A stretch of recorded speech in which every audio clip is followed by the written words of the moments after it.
A downpour of disastrous dimensions. Tropical storm Grace couldn't have hit at a worse time. Only days before, an earthquake had left tens of thousands homeless. Now they're scrambling for shelter with nowhere dry to spend the night. The situation is very hard for me. I have many children, and I don't even have a piece of plastic to cover us up. Officials are warning that rainfall could bring about knee-high floodwaters in some areas. They fear the precipitation could trigger landslides and further decrease chances of finding survivors under the rubble. Rescue workers are still sifting through the remains left behind after Saturday's earthquake. But with each passing day, their hopes of finding anyone alive dwindle. Thousands were injured in the quake. Hospitals are unable to admit everyone in need of care. The frustration outside this makeshift shelter is palpable, but making it inside doesn't guarantee better conditions. I'm trying to set up a place to sleep. This catastrophe has affected us badly. We have nowhere to go. The only thing I have is a bed sheet. I use it to sleep on the ground. At night it gets very cold. It would be great if I could get a tarp. That would be very good for us. Seeking shelter indoors would keep his family dry and warm, but many here fear that aftershocks could make any roof over their heads collapse. That's why most people prefer to wait outdoors for both the tremors and the rains to pass. Let's bring in Anna Rosa Schun. She is a journalist based in Haiti's capital, Port-au-Prince, and has been following the situation in the quake-hit area. Welcome to DW. How much has the tropical storm complicated an already difficult situation?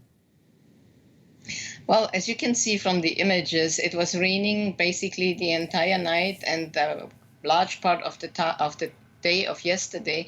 Floods are coming into the area, and the peninsula of Haiti has not a lot of infrastructures, meaning there are not a lot of roads. So any given day, there are already floods. The drainages from the public drainages are clogged because of garbage. And it is always very, very muddy and always very dirty, even with the slightest rain. Now, let alone a rain like the one that we had last night, coupled with the wind. We saw footage of injured people being treated out there in the open because hospitals are damaged. Is medical help available for everyone who needs it right now? Well, medical help for everyone in need. The international community is doing what they can. Like in 2010, the Americans are the ones that deploy the most on the ground in numbers of people, helicopters, planes. They're doing a fantastic job, but even with what they are doing and other countries are doing, like Germany sent people as well, it is very difficult to reach these people because you have to understand that Haiti is like this. So if you look at Haiti and we are here, all this area is affected, and there is a mountain range here going through.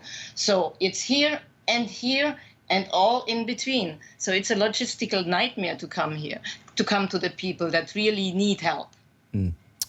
Haiti's president, as you well know, of course, was assassinated just over a month ago, which left the Caribbean nation in a security vacuum with gang violence on the rise. How much are the disaster relief efforts hindered by Haiti's political crisis?